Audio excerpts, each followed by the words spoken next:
Hi, this is Javo Monzón. I'm the lead singer from the band The Dark Silence of Death, and I was invited to provide a review for the album Pale Light in a Dying World by the band Fell Harvest. So, let's get started. Right off the bat, we are treated to the well-crafted main riff of Titanicide. The opening track and first single is full of energy and gloomy lyrics that invite the listener to let go, to dwell in the atmosphere that no doubt awaits further on in this album.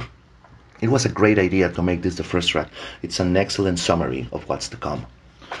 The second track, Pale Light in a Dying World, that also is the title of the album.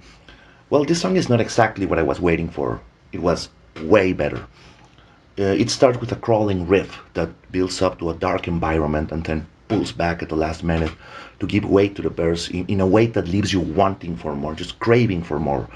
It's a marvelous display of composition skills. It's established very early that Joseph, Angel, and Liam they know exactly where they're going here, and they also possess the rare skill of taking you with them.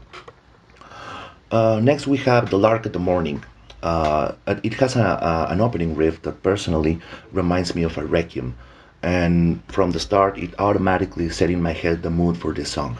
It's an effective follow-up to The Pale Light in a Dying World, and I think that these songs go great together.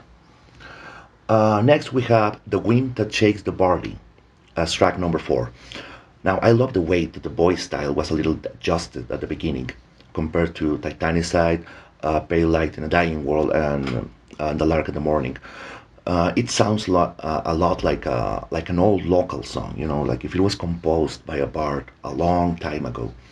It is a welcome change in pace after the storm of the first three tracks, and still, it's soon enough. The song itself it gets us back on our dark journey. It works perfectly. Next, we have the Barren Fields. The Barren Fields it hooks us up immediately with another killer opening riff, and it sits us in a slow tempo show that is full of raw power, and it never lets you go. The entire album has this glow of elegance to it, but the Barren Fields is the song that probably reflects it better. And finally, we have the Ghosts of Scapa Flow. It's very hard to describe this song for me.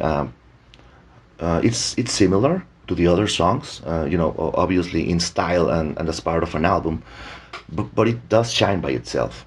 It is. I think that the best way to put it is just picture an electric storm. I'm sorry, an electric storm in a funeral. Uh, it is not my favorite song from the album, but it's probably the best. And also, I think it's very cool that in this album no one rises above anyone. Everyone is making their best effort to make these songs come to be their own best versions, to make this album sound like a well-oiled machine, and it does. And of course, having said that, as a singer, I feel particularly drawn to Joseph Fell's lyrics. They are like a beautiful lake. You want to take a dive, you want to go for a swim, but you know that there's something inside that lake, and if you go in, you may not return as the same person. It has the rare capability to unlock the thoughts that one usually keeps for yourself. And well, this is a highly recommended album, and hopefully you will do yourself a favor and give it a go. And well, this was Javo Monzon from the band The Dark Silence of Death. You can check us out on Bandcamp and all music streaming service. Thank you and goodbye.